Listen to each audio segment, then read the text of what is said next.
ஓங்கலிடை வந்து உயர்ந்தோர் தொழ விளங்கி வீங்கொழுங்கி ஞாலத் திருளற்றும் ஆங்கவற்றுள் மின்னேர் தனியாழி வெங்கதிருண் ஏமையது தன்னேர் இல்லாத தமிழை வணங்கி என்னுடைய உரையை தொடங்குகின்றேன். பேரன்பிற்கும் பெருமதிப்பிற்கும் உரிய உற்றார் உணர்வுகளே, ஆன்றோர் சான்றோர்களே, நண்பர்களே, உங்கள் அனைவருக்கும் என்னுடைய வணக்கத்தை மற்றும் ஒரு முறை சொல்லி, நான் ஒரு தமிழ் தலைப்பிலான ஒரு செய்தியினை உங்களோடு பகிர்ந்து கொள்ளலாம் என்கின்ற ஆசையிலே இந்த பதிவினை உங்களோடு பகிர்ந்து கொள்கின்றேன். அதாவது தமிழின் முதல் தமிழெழுத்தான அகரம் பற்றியதான ஒரு செய்தியை தலைப்பிட்டு உங்களோடு பகிர்ந்து கொள்ளலாம் என்கின்ற ஆசையில் இந்த பதிவை செய்கின்றேன்.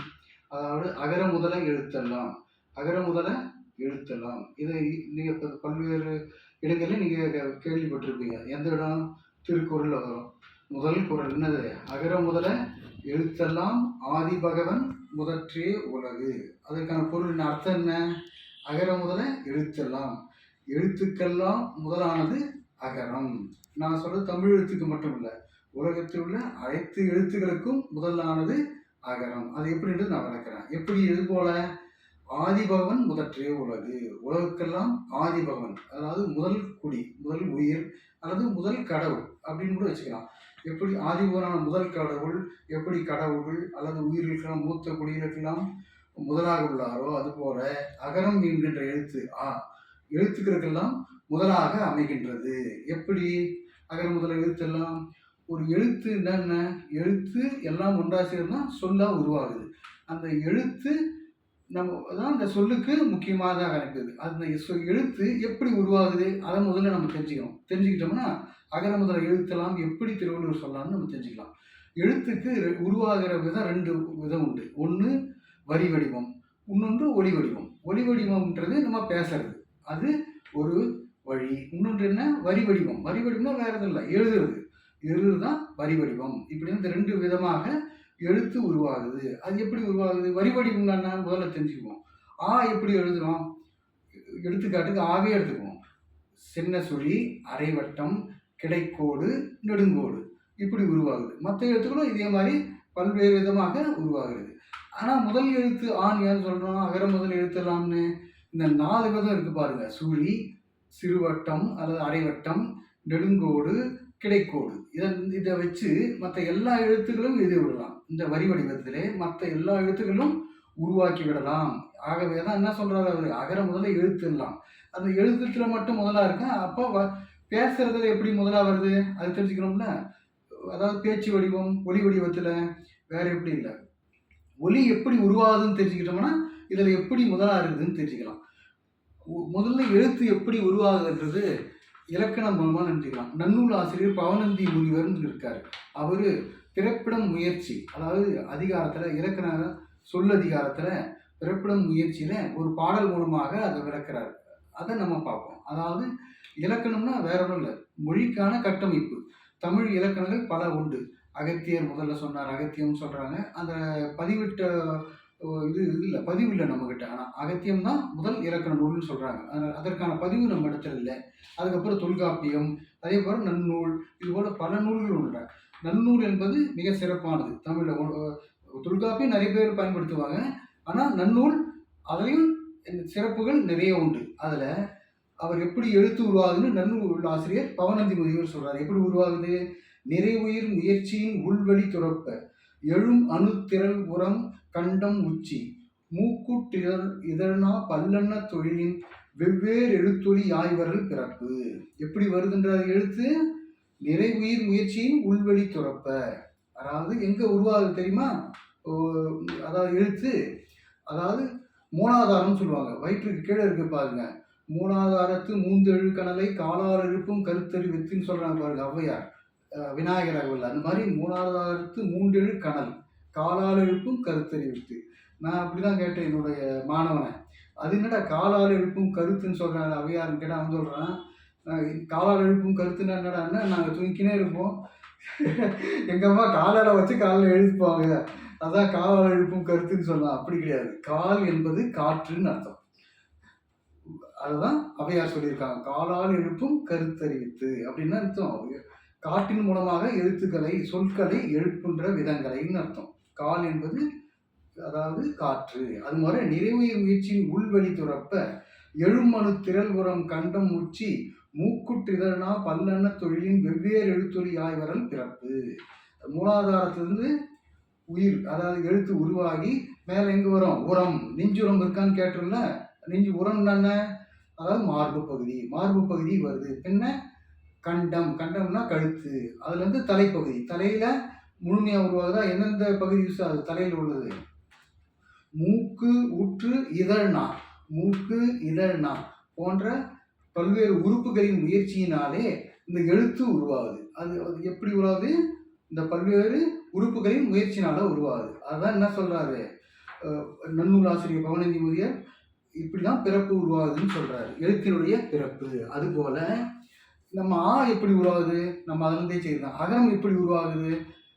வேற எப்படி இல்லை, நம்ம வாயை திறந்தோம்னா அகரம் உருவாகிடும். நீங்க வாய் எல்லாருமே முயற்சி பண்ணுங்க. ஆ வாயை திறந்தீங்களா, அது ஆ உருவாகுது. அவ்வளவுதான். இதிலிருந்து எப்படி தெரியுது? ஆலிருந்து மற்ற எழுத்துக்கள் ஊ. ஊ எப்படி வருது? ஆன்னு சொல்லிட்டு இதழை குவிக்கிறோம். இதன் மூலமாக ஊ உருவாகுது. ஏ. ஏன்னா இதழை விரிக்கிறோம். இவ்வாறாக எழுத்துக்கள் பல்வேறு விதமாக உறுப்புகளின் முயற்சியினால் உருவாகிறது. இதெல்லாம் இலக்கணத்திலேயே பிறப்பிடம் முயற்சின்னு வச்சிருக்காங்க. எழுத்து உருவாகிற விதத்துக்கு பிறப்பிடம் முயற்சின்னு பல்வேறு விதமான வகையான பிறப்புகளும் முயற்சிகளும் பதிவிட்டிருக்காங்க. அதுபோல ஆவும் எப்படி வருது? முதலெழுத்து வாயை திறந்தாலே வந்துடும். உலகத்தில் உள்ள அனைத்து எழுத்துக்களும் இதன் மூலமாக தான் உருவாகுது. வாயை திறந்தான் உருவாக்கணும். எந்த சொல் பேசா வாயை திறந்தே தேரணும். அதனால தான் என்ன சொல்றோம்? அகர முதல எழுத்தெல்லாம். எனவே ஒளி வடிவத்தும் வடிவம் அனைத்திற்கும் என்னது? அகரம் முதலாக இருக்கிறது. இதுதான் அகரத்தோட சிறப்பு, தமிழோட மிகச்சிறப்பு.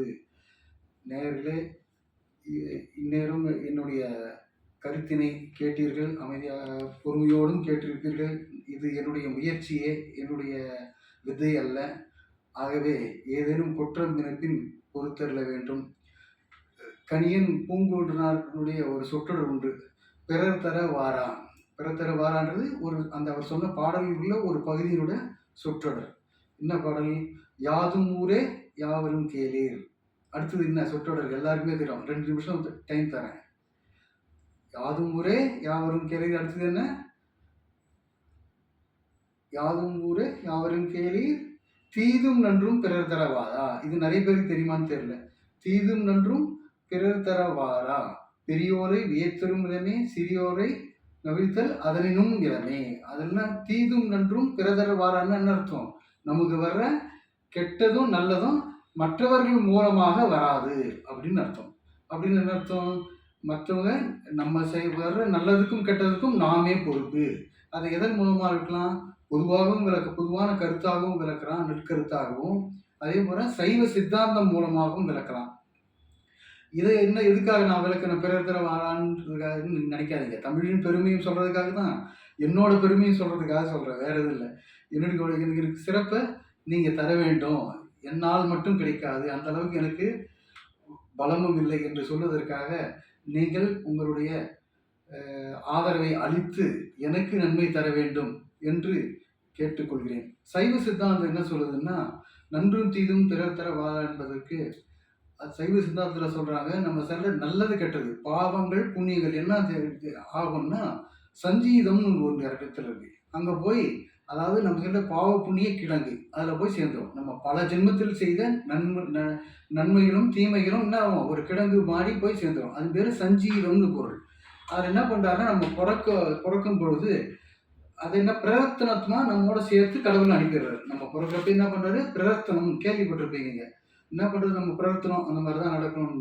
அது போல பிரவர்த்தனமா நம்மோட கொஞ்சத்துக்கு ஒரு பகுதியை அந்த சஞ்சீதத்துல நம்ம பல ஜென்மமாக செய்த பாவ புண்ணியங்களில் ஒரு பகுதியை சஞ்சீதத்தில் உள்ள ஒரு பகுதி என்ன பண்ணாரு? பிரவர்த்தனமா கடவுள் நம்ம மூலமாக வைத்து அனுப்பி விடுகிறார். அதை என்ன பண்றோம்? நம்ம செய்யும் மூலமாக நல்லது கெட்டது மூலமாக என்ன பண்றோம்? அதை மறுபடியும் திருப்பி கொண்டு போறோம். அது பேரு ஆகாமியம்னு பேரு. அது பேர் என்னது? திருப்பி கொண்டு போறது என்னது? ஆகாமியம். சஞ்சீதம் நம்மளோட இருக்கிறது, கிழங்கு மாதிரி ஸ்டோரேஜ் மாதிரி இருக்கிறது சஞ்சீதம். நம்மளோட அனுப்புறது பேர் என்னது? பிரவர்த்தனம். நம்ம திருப்பி அனுப்புறோம் பாருங்க, அந்த கிழங்குக்கு மறுபடியும் நம்ம வந்ததை விட பல மடங்காகவும் கொடுக்குறோம். நம்ம செய்கிற நல்லதும் கெட்டதும் பாவம் புண்ணியம் இரண்டையும் பொறுத்துன்னா அது ஆகாமியம், திருப்பி அனுப்புவதாக அனுப்புகிறது. நீங்க நல்லது செஞ்சாலும் சரி, கெட்டது செஞ்சாலும் அதுவும் திருப்பி போய் அந்த கிடங்கிலே சேர்ந்து விடும். அதன் மூலமாக என்ன ஆகுது? பல்வேறு பிறப்புகள் தொடர்ந்து வருகின்றன என்பது சைவ சித்தாந்த கருத்து. அதை வச்சு தான் சொல்றேன். நன்றும் தீரும் பிறர் தர வாரா. அடுத்தவங்க செய்யறதுனால வர்றதில்ல. அது சைவ சித்தாந்த கருத்துப்படி நம்ம தான் பொறுப்பு. நமக்கு வர நன்மை தீமைக்கும் ஒரு பொறுப்பு.